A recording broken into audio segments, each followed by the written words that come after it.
Hi, everyone. Welcome back. Hope you all enjoyed your tours. We're going to jump into some presentations on cell engineering and biosecurity. So without further ado, Jen Wipf, our head of commercial for cell engineering. Thank you, Megan. Hi, everyone. Great to see you today. I'm going to talk a little bit about our commercial business in the cell engineering space.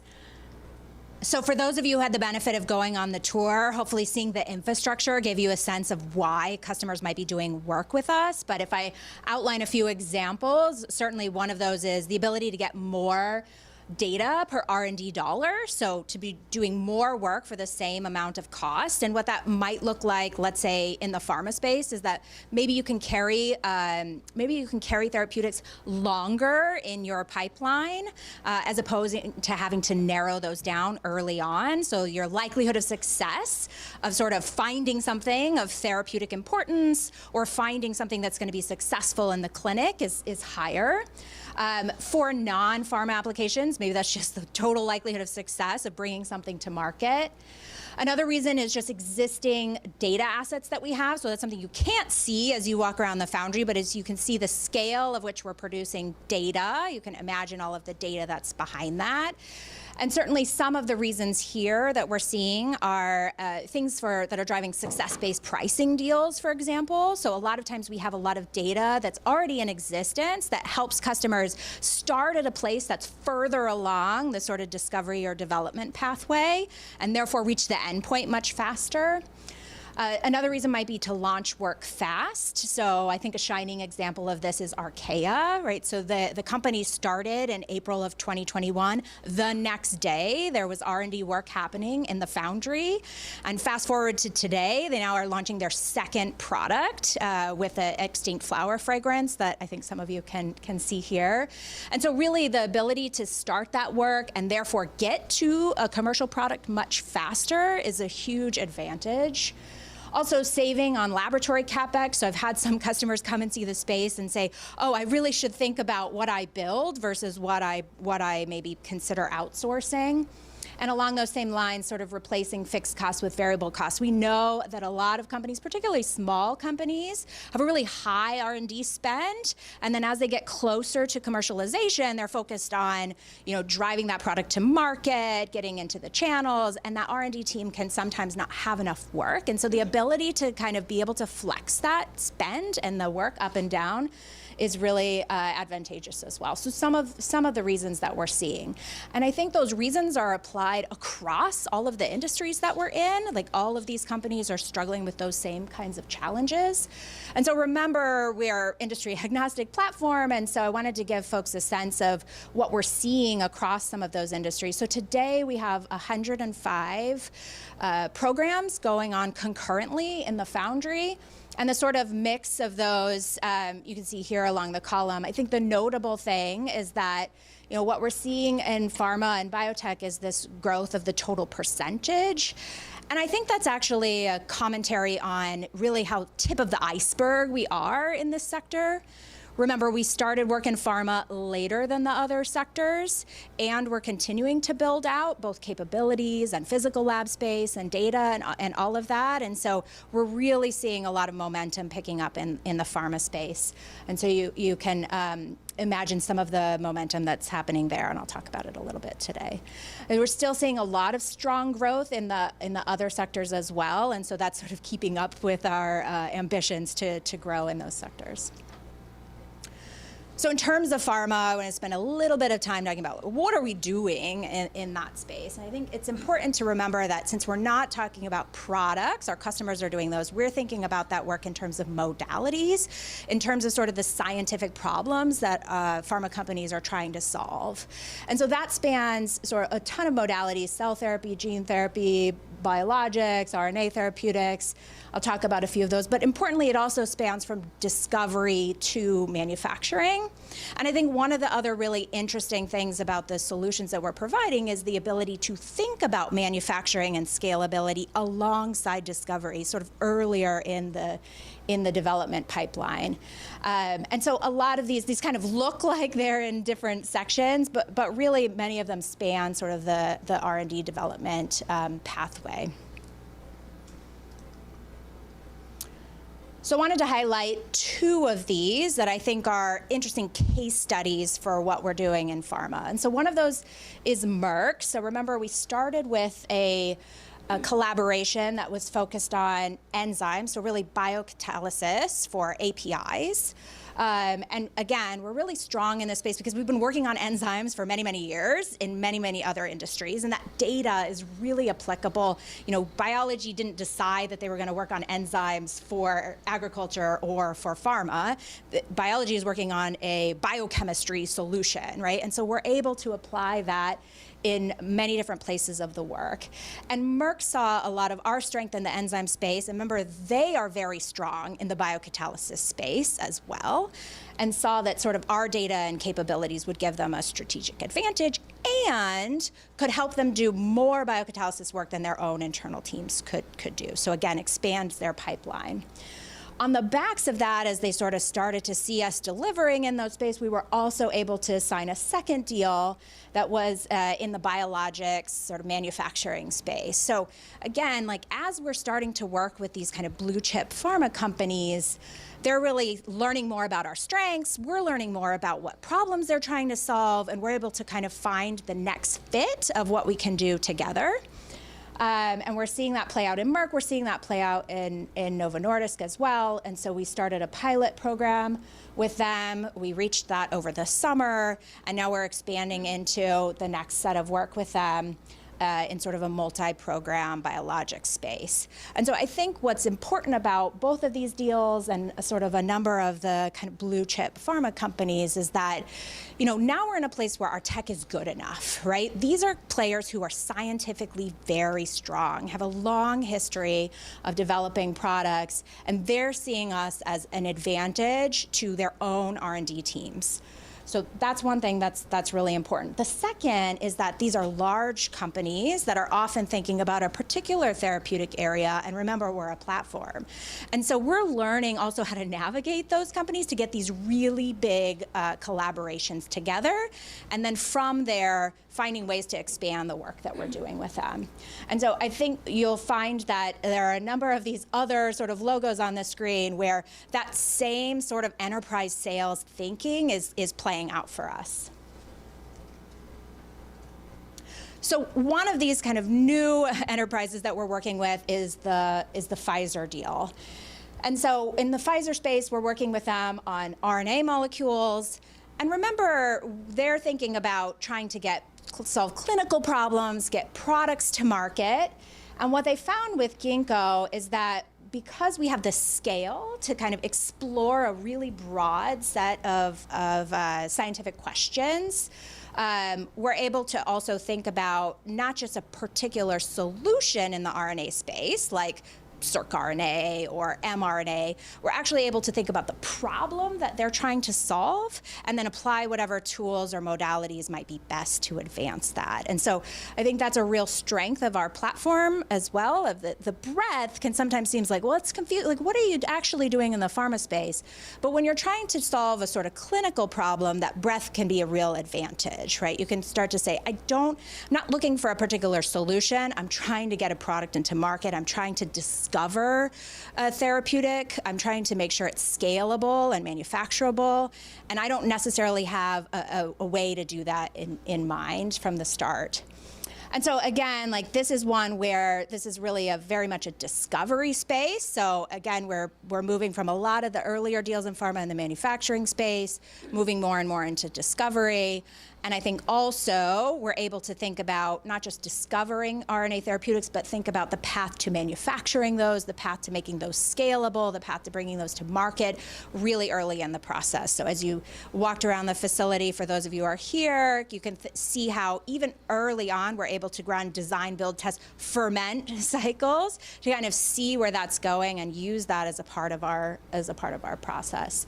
So again, we're really excited about this particular program, not just for the work that we're doing with Pfizer now, but for the connections that we're making about other challenges that Pfizer has and other places that we can potentially expand. Okay, so I talked a little bit about kind of enterprise sales in the context of Merck and Novo Nordisk.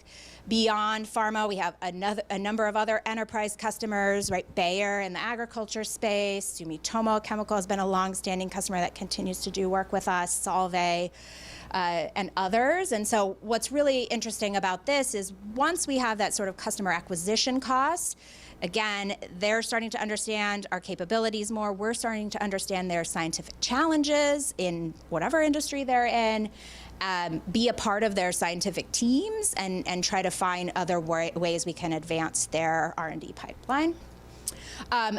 Also, I think what's interesting about these deals is, remember, we're signing these big kind of collaboration contracts, which are, they're not sort of turn the crank, kind of, I know exactly what the work is, and you do the work and you deliver it to me. But there are these collaboration contracts, and once you have that first one done, from a contracting perspective, from a deal execution perspective, it becomes much easier to do work from there on. And so I think one of the things we're unlocking with these customers is the ability to start work with Ginkgo really quickly.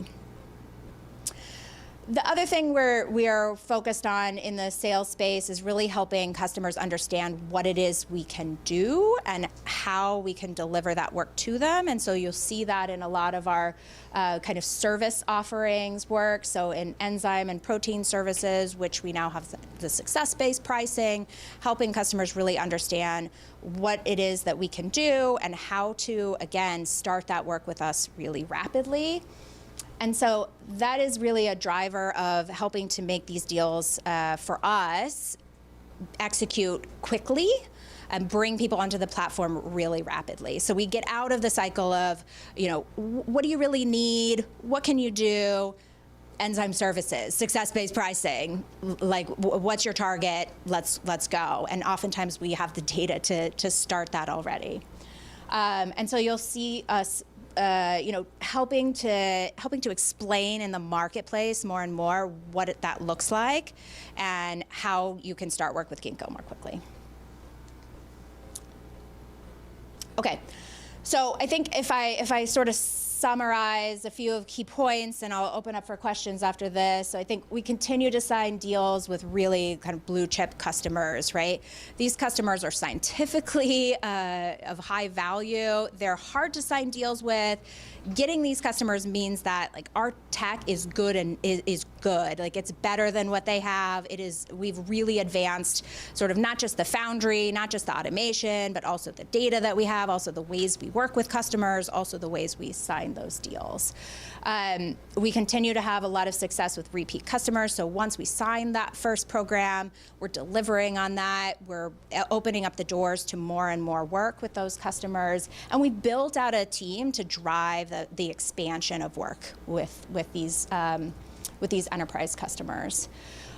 Also, we're really focusing on what it is that we do and helping the marketplace understand that and helping customers come to us with what they're looking to achieve and finding ways to make that really easy to start work with us. And then we'll have a whole section on AI today, so I'll leave most of that to the team, but I would say this is a real value driver for us. Lots of people are trying to figure out what to do with data, how AI is going to change their business, and I think we're really seen as a thought leader in that space, and that's driving a lot of conversations with particularly large pharma companies. And opening up new avenues for us to explore and even build off some of the collaborations that we have. So that's roughly what I wanted to share today, and I know Jason really wanted me to make sure I left time for questions, so hopefully there are some in the room, and happy to open those up for a few before we move to biosecurity. Matt, Mark.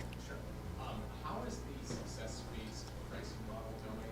I know it's been relatively early. I know at Ferment you talked about the rollout into enzyme services. However, on earnings calls you talked about being willing to expand that,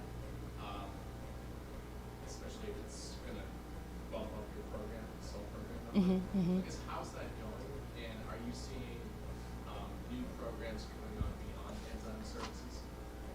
Yeah, so the question was for the audience is, how is success-based pricing going? Are we doing that in anything beyond enzymes, and how is that ramping up? And so remember, we launched success-based pricing at Ferment, so that was April of last year. And that was really focused in the enzyme space. And we did see a really interesting uptick in sort of interest in that. And we even had a few of our deals that were signed in the second quarter and to be announced in the third quarter come in basically as inbounds from that, that we were able to kind of scope and sign basically within a quarter. And those were companies that I didn't even know were sort of in existence. They weren't necessarily on our target list. So I think that's been a really interesting thing in the market to kind of see how broad that application really is in some surprising places. And what we have seen from that beyond enzymes is that we have a real strength also in the protein space, so protein expression in particular. And so we have been doing some success-based pricing in the protein expression space, and I would expect that to continue. Again, it's the same kind of idea, right? We have a lot of code base. We have a lot of assets that are in existence. We know that these are going to be successful. We've changed the sort of ability to engineer biology in those spaces, and so we'll continue to push on that. Yes? So one sort of semi-related follow-up, Jen, one of the interesting things you mentioned, I thought, was pushing more into discovery. Now, discovery is something that pharma likes to hold close to its chest in general. Is that now changing as the advantages of your scale and your modality agnostic approach will become more apparent to them? And if that is so, then how does that translate into this emphasis on success-based pricing? Because at some point you'd imagine, word gets around that you guys are just differentiated enough where perhaps there is a larger upfront component on the table to be had for Ginkgo.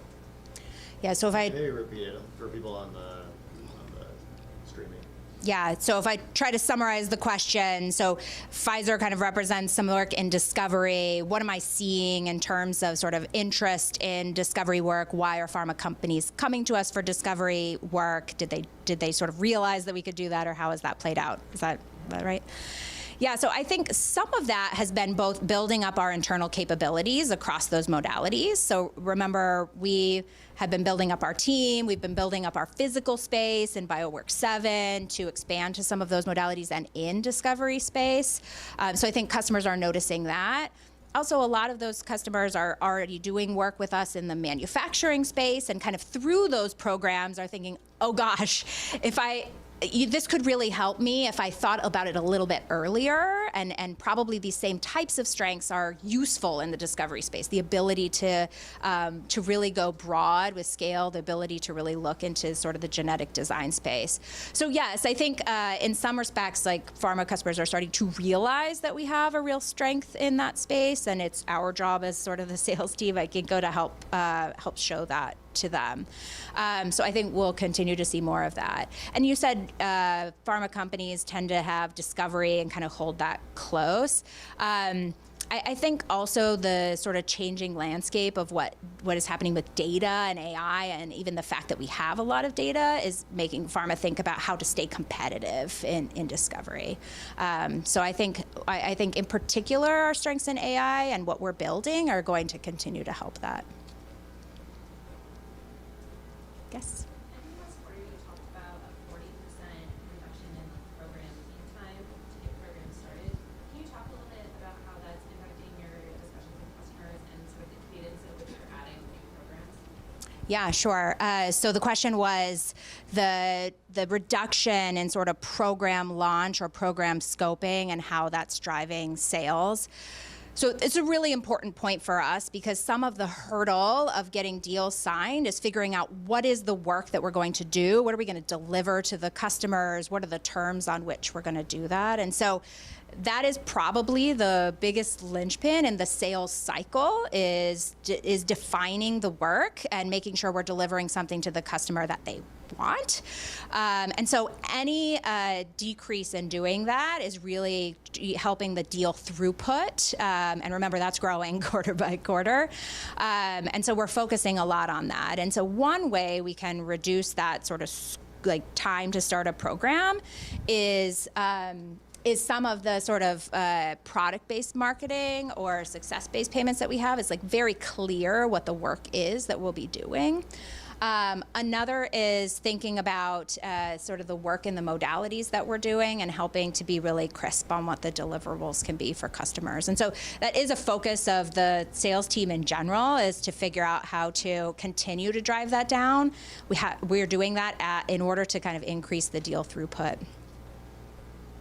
Yes, Ivy? Is there a particular customer type that's more interested in the success-based payments? So is it more focused, like, are more interest coming in from like smaller startups, or are you seeing larger companies like Pfizer be interested in success-based payments as well? Yeah, so the question was like, what types of customers are interested in success-based payments? I would say, to some extent, all types of customers. I would say it leans a little bit more towards smaller customers. It tends to be the case that some of the enzymes that the larger customers are wanting to do are just harder.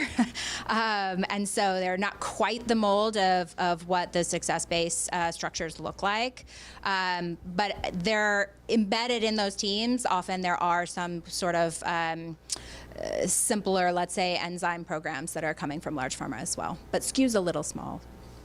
Can you talk a little bit about, a couple years ago, it was sort of equity or royalty or milestones, and how does that break out now? How do you think about deals, and how does that change the success or size of companies? Yeah, so the question is really around sort of our philosophy on downstream value and the breadth of kind of the offerings that we have for deals in downstream value. So the breakdown of royalties, commercial payments, equity. So in general, we've again, we anchor on sort of something in downstream value because we want to have shared success, and we want our incentives to be in line with the customers so that we deliver something that goes to market. So we really just anchor on that as a philosophy, and then however that works out with customers, we're often in a lot of discussions with what's best for them, right? And some of them prefer a sort of royalty tail. Some of them prefer a payout upon commercialization. Some people are startup companies that have equity more at their disposal than cash. And so we continue to have a lot of open discussions with customers about a fit that works for their business. But how has that changed now versus a couple years ago? I don't know if we're sharing that data exactly. I would say that, as you see more of these kind of blue chip customers on the board, like they're not doing equity, right? That's not their preference. It's a pretty healthy mix of both, I would say. I would say we try to manage sort of the portfolio so that we have a mix of like near-term payouts and farther-term payouts, and we have a broad portfolio off of which we can do that. So we're not leaning towards one or the other. Thanks. Alex? I'm just curious if there are maybe just bars included for like what needs to be in like the downstream versus upstream bucket. I think you guys believe in the technology, and if you can expand access to it and generate that flywheel of data generation, that's awesome, and that'll prove it out over a longer period. But I'm just wondering, you have something in the downstream bucket. Is there anything that would have to be required in the upstream bucket? Like in 5 years, would you run the foundry below cost up front, or just to increase accessibility, or would there always be we need to at least have upstream guaranteed for the cost of running all these facilities? Yeah, so again, we think about our sort of commercial portfolio, like we're managing across a bunch of different industries, a bunch of different project types, a bunch of different paths to commercialization. So in that sense, we're able to really leverage the breadth of the portfolio for near-term payments, for R&D services, and for downstream value. So you can see already that some of what